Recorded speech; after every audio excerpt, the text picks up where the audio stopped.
دریافت فرمایا کہ احادیث کے ناموں سے پہلے احادیث کے جو مجموعے ہیں ان کے ناموں سے پہلے یوں صحیح عبارت بنے. صحیح، سنن، مصنف، مسند، جامع وغیرہ جو الفاظ آتے ہیں، مثلاً صحیح بخاری اور سنن ابن ماجہ اور مصنف ابن ابی شیبہ اور جامع ترمذی رحمہ اللہ وغیرہ، تو ان کا کیا مطلب ہے؟ یہ بھیا محدثین کی اصطلاحات ہیں، اور علم حدیث کو جب آپ شروع کرتے ہیں تو ایک کتاب ہمارے ہاں مدارس کے نصاب میں پڑھائی جاتی ہے، اس کا نام ہے نخبۃ الفکر. وہ حافظ ابن حجر رحمۃ اللہ علیہ کی لکھی ہوئی ہے، اور وہ بچوں کو اصولاً تو یاد کرانی چاہیے کہ اگر صحیح کا لفظ آئے حدیث میں تو اس کے کیا معانی ہوں گے.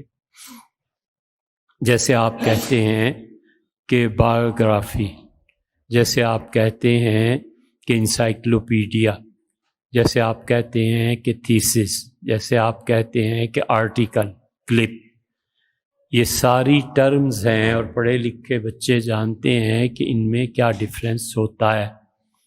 بالکل اسی طرح یہ جو الفاظ ہیں، مثلا جامع ہے تو جامع محدثین کی اصطلاح میں ہر اس کتاب کو کہا جاتا ہے جس میں 8 طرح کی احادیث شامل ہوتی ہیں. یعنی اس میں عقیدہ ہوتا ہے، اس کے متعلق حضور اقدس صلی اللہ علیہ وسلم نے کیا فرمایا یہ معلوم ہوتا ہے، قرآن کریم کی تفسیر ہوتی ہے، فتن یعنی قرب قیامت میں یا جو بھی جانچ کی چیزیں ہیں اس امت کی، اس میں کیا ہوگا، احکامات ہوتے ہیں، نماز، روزہ، حج، زکوٰۃ، سود، حکومت کا چلانا، اور فوج اور اس کے احکامات، اور مناقب بھی ہوتے ہیں کہ کس آدمی کی کیا فضیلت حضور اقدس صلی اللہ علیہ وسلم نے ارشاد فرمائی ہے. تو جتنی یہ چیزیں ہیں، ایسی اشیاء جس میں جمع ہو جائیں، انہیں محدثین کی اصطلاح میں جامع کہتے ہیں. جامع ہمارے پورے ذخیرہ حدیث میں 2 ہیں. ایک امام بخاری رحمۃ اللہ علیہ جنہوں نے 8 طرح کے ابواب، چیپٹرز باندھے ہیں، اور ایک ترمذی رحمہ اللہ. ان دونوں کی جو کتابیں ہیں یہ جامع ہیں، یعنی 8 قسم کی احادیث ان میں شامل ہے.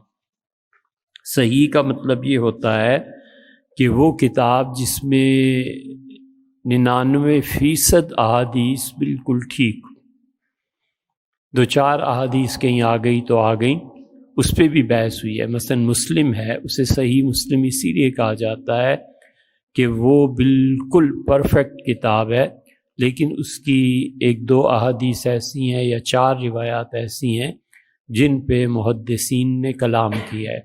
مثلا اس میں یہ آ گیا ہے کہ حضور اقدس صلی اللہ علیہ وسلم سے حضرت ابو سفیان رضی اللہ عنہ نے یہ درخواست کی کہ وہ ان کی صاحبزادی ام المومنین حضرت رملہ رضی اللہ عنہا سے نکاح کر لے. حالانکہ ام المومنین رملہ رضی اللہ عنہا سے نکاح کا کوئی سوال ہی پیدا نہیں ہوتا کہ ابو سفیان رضی اللہ عنہ کی وہ صاحبزادی تھیں، اور وہ اپنے والد سے بہت پہلے مسلمان ہو گئی تھیں مکہ میں. پھر وہ حبشہ ہجرت کر گئی ہیں، پھر ان کے شوہر کا انتقال ہو گیا ہے، پھر ان کے دوسرے شوہر حضور اقدس صلی اللہ علیہ وسلم تجویز کیے تھے نجاشی بادشاہ نے. پھر وہ تشریف لائی ہیں مدینہ منورہ، اور حضور صلی اللہ علیہ وسلم کی وفات کے بعد بھی رملہ رضی اللہ عنہ حضرت معاویہ رضی اللہ عنہ کی بہن تھیں، ہمشیر تھیں، اور حضرت ابو سفیان رضی اللہ عنہ کے صاحبزادی تھیں. تو کہیں بھی یہ ہو نہیں سکتا کہ ابو سفیان رضی اللہ عنہ نے نکاح کے لیے پہ. تو اس قسم کی بعض چیزیں بعض کتابوں میں بعض وجوہات کی بنیاد پر آ جاتی ہیں، تو ایسی کتابوں کو جو عمومی طور پہ 99% روایات صحیح ہوں انہیں صحیح کہتے ہیں. اور صحیح بخاری اس میں معیار پہ بھی پوری اترتی ہے، اور بخاری جامع کے معیار بھی پوری اترتی ہے، اس لیے اسے کبھی صحیح بخاری کہتے ہیں، کبھی جامع بخاری کہتے ہیں، دونوں ٹھیک۔ آپ نے ارشاد فرمایا ہے کہ سنن کی مشہور کتابیں ہمارے ہاں 4 ہیں، اگرچہ اور بھی ہیں، لیکن سنن وہ ہوتی ہے جہاں مصنف اس کا جامع ترتیب کے اعتبار سے احادیث کو شروع کرتا ہے، اور وہ ہمیشہ فقہ اصغر سے شروع ہوتی ہے۔ فقہ اکبر تو کہتے ہیں عقیدے کو، فقہ اصغر کا مطلب یہ ہے کہ وہ سب سے پہلے مثلا نماز کے احکامات لے آئیں گے، پھر روزے کے لے آئیں گے، حج کے لے آئیں گے، یہ مثلا سب سے پہلے طہارت کے ابواب لے آئیں گے۔ تو سنن ہمارے ہاں نسائی، سنن ہمارے یہاں ابی داؤد ہے، سنن ابن ماجہ، تو یہ کتابیں جو ہیں یہ سب کی سب سنن کہلاتی ہیں۔ 4 اس میں ہیں، ترمذی، ابو داؤد، نسائی اور ابن ماجہ، اور امام دارمی رحمۃ اللہ علیہ کی کتاب بھی سنن میں شامل ہے۔ دارمی بہت بڑے امام تھے اور بہت احادیث ایسی لائے ہیں جو بہت وزنی اور کئی جگہ پر کام آتی ہیں۔ اسی طرح دارقطنی ہے، دارقطنی کی سنن ہے، اسی طرح سنن بہقی ہے، امام بہقی رحمۃ اللہ علیہ نے بھی سنن، جسے سنن صغریٰ کہا جاتا ہے۔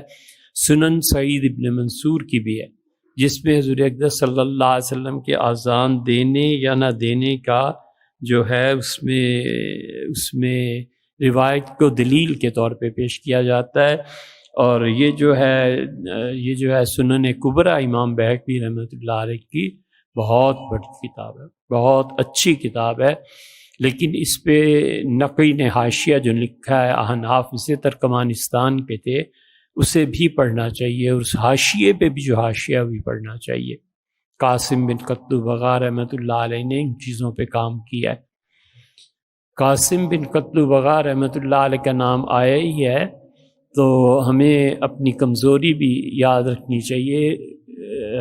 قاسم بن قتل بغا رحمۃ اللہ علیہ یہ ابن حمام رحمۃ اللہ علیہ کے شاگرد تھے فقہ میں، اور حدیث انہوں نے پڑھی تھی حافظ ابن حجر اسقلانی رحمۃ اللہ علیہ سے۔ 113 سے زیادہ کتابیں انہوں نے چھوڑی 10ویں صدی، آج 15ویں صدی ہے، 500 سال میں شاید 5-6 کتابیں آئی ہوں گی ان کے سامنے۔ نہ کوئی پڑھتا ہے نہ سوچتا ہے کہ حدیث کا اتنا بڑا ذخیرہ یہ سب کا سب ابھی کلمی شکل میں موجود ہے، ہم کیوں نہ اسے چھپوائیں، علم کے نئے ابواب کھلیں، اجتہاد کے باب کھلیں۔ زور دیتے ہیں کہ جی مسئلہ اس زمانے تم نے کیا کیا ہے خدا کے دین کے لیے؟ کچھ بھی نہیں۔ 50 کتابیں تو کل ہم نے 2 دوستوں کو بٹھا کے لکھوائیں کہ یار ان کی ذرا تحقیق کرو، اور 63 کتابیں انشاءاللہ پیر کے دن ہم انہیں مزید لکھوائیں گے قتل بغا رحمۃ اللہ علیہ کی۔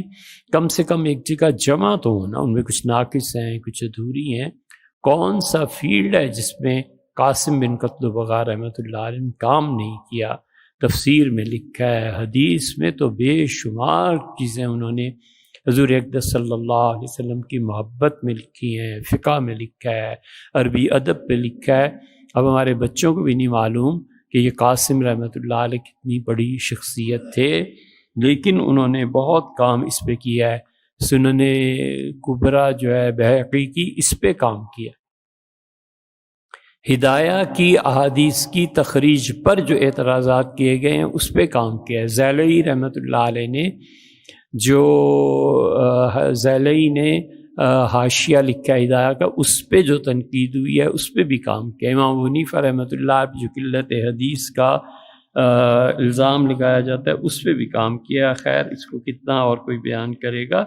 محدثین کی اصطلاح میں مصنف ابن ابی شیبہ اور اس طرح کی ہیں، انہیں بھی فقہی ابواب پہ مرتب کیا جاتا ہے۔ فرق یہ پڑ جاتا ہے کہ یہ اس میں تابعین، تبع تابعین، صحابہ رضی اللہ عنہ چیزیں جمع کر دیتے ہیں۔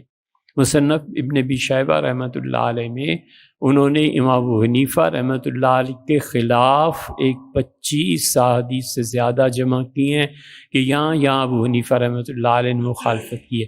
اب اس کا جواب بھی لکھنے والوں نے لکھا ہے، یہ قاسم بن قتل بغا رحمۃ اللہ سب نے لکھا ہے کہ امام صاحب رحمۃ اللہ کسی حدیث کی مخالفت نہیں کی، تو اس لیے یہ جو کتابیں ہوتی ہیں ان میں احادیث میں یہ بھی ہو جاتا ہے کہ کبھی کبھی کوئی حدیث اس حد تک نہیں پہنچتی کہ اس سے استدلال کیا جائے. تو یہ سب چیزیں آپ اصل چیز یہ ہے کہ نخبہ پڑھیں. اشفاق الرحمان صاحب کاندھلوی رحمہ اللہ نے موطا امام مالک پہ کوئی چیز لکھی تھی، اس میں یہ ساری تعریفات ہیں. اب خیال نہیں ہے 50 سال سے زیادہ ہو گئے ہوں گے اسے پڑھے ہوئے بھی، لیکن مولانا اشفاق الرحمان صاحب رحمۃ اللہ علیہ نے یہ بڑی چیزیں تھیں. مولانا اشفاق الرحمان کاندلوی جو تھے وہ کاندلہ کے بہت بڑے صاحبان علم میں شمار کیے جاتے ہیں رحمہ اللہ.